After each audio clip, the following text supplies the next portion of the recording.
Welcome back. Let's talk about these seismic waves, shall we? So remember, when an earthquake occurs at the focus, energy is released from the focus in the form of seismic waves. That's what's rippling through the earth, and that's what causes the shaking, the destruction. That's what we feel. So in order to detect seismic waves, we use a seismograph. It's an instrument that detects and measures seismic waves. And maybe you've seen these on the news or on a movie. It's the little thing with like a pencil, like when the earthquake occurs and the pencil starts going crazy.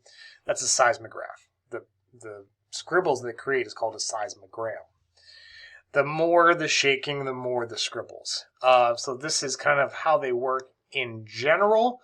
But nowadays everything is all computerized. But it's still the same premise. When there's vibrations, it jiggles. And the more vibrations, that means more energy in the form of seismic waves, the more scribbles you get. So when an earthquake occurs at the focus, there's two main types of waves. There's body waves, those travel through Earth's interior, through the body of Earth, and then surface wave. They travel along Earth's surface. For all it's worth, we don't really need to have any understanding of surface waves to understand different aspects of earthquakes. So for this class, we'll focus mainly on body waves and what they can tell us about earthquakes. So surface waves, other than what you'll hear me talk about here, we won't really touch on. We'll focus on body waves. And there's two types of body waves. There are P waves, which are primary waves. They are a type of compressional wave, and they usually arrive at a location first. Let me go back. So P waves, the reason it's kind of shown like this, when an earthquake occurs, these seismic waves ripple through the earth. The two types of body waves are P waves and S waves. The P waves are at a certain seismic station.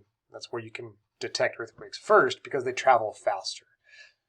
S waves are secondary waves. They're slower. P waves are faster, S waves are slower, just by the sheer physics of the types of waves that they are. They're actually different types of waves. They have different motion to them. So again, P wave is a compressional wave. A compressional wave is a wave consisting of alternating pulses of compression and expansion. So, it's like when an earthquake occurs, the P waves is kind of a push. So the push pushes the next rock, which pushes the next rock, which pushes the next rock, which pushes the next rock, which pushes the next rock, etc. So that little push, even though you're pushing that first rock, the next rock is hitting the next rock, next rock, next rock. So that's a compressional wave. There's a compression, alternating pulses of compression and expansion. These can pass through any medium of the earth, solids and liquids. That becomes important. And then you have the S wave as the other main type of body wave. It's known as a shear wave. They arrive second because they're slower than P waves by the sheer physics of how they move, because a shear wave is kind of like what we think about a wave being, kind of rolling up and down when we think of waves on the ocean.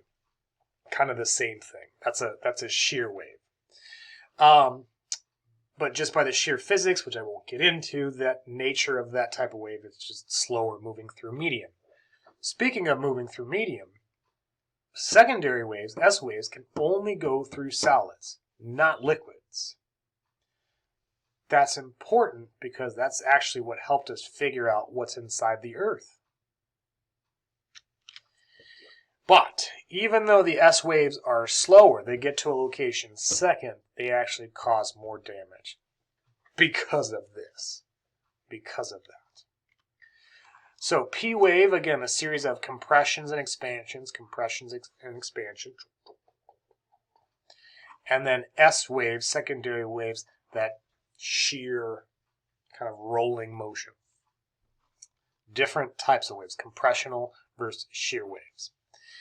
And you can see, because of more motion in the S waves, more movement, I should say, as S waves propagate through a medium, that's what's going to cause more shaking, more destruction based on the S wave. Now, the wave isn't an actual physical thing. It's just a pulse of energy that moves rock material or moves, one rock does the next rock, or some rocks are kind of moved up and down. So in this case, this wave isn't actually a thing. Hard to think about. But again, those are body waves, P waves, S waves.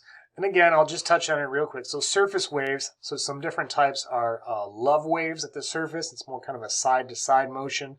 Rayleigh waves, which is kind of more of a circular, hard to describe. It's not necessary. It's not necessary to understand earthquakes and to study them. We'll focus on body waves. So here's a picture of an example seismogram. So remember, when we're looking at a seismogram made by a seismograph, the first wave that hits a location is the P wave, the primary wave. So you get this initial shaking. And then, sometime in the future, in this case, 24 seconds later, the S wave occurs. The S wave occurs right when it starts to differentiate from the P wave. The P wave might dissipate a little bit, but as soon as you get a differentiation, that's when the S wave starts. Not when the biggest peak hits, but right when it gets different from what we'd expect the P wave to do, which is kind of in here, and then all of a sudden we have this spike. That's where the S wave begins. So, knowing the time difference between those two, also looking at the highest peak as measured on the seismogram gives you something called the amplitude of the scribble wave drawn. That's also helpful, something we will do in class with some activities. But for now, just to show you, P wave comes first, S wave comes second. S wave, there's more shaking, therefore more destruction. Let me give you another part of the super secret code. It is the number 4. You got me? The number 4. One more time. The number 4. We're going to pause here. When we come back, we'll talk about some hazards associated with earthquakes real quick. I'll see you in just a second.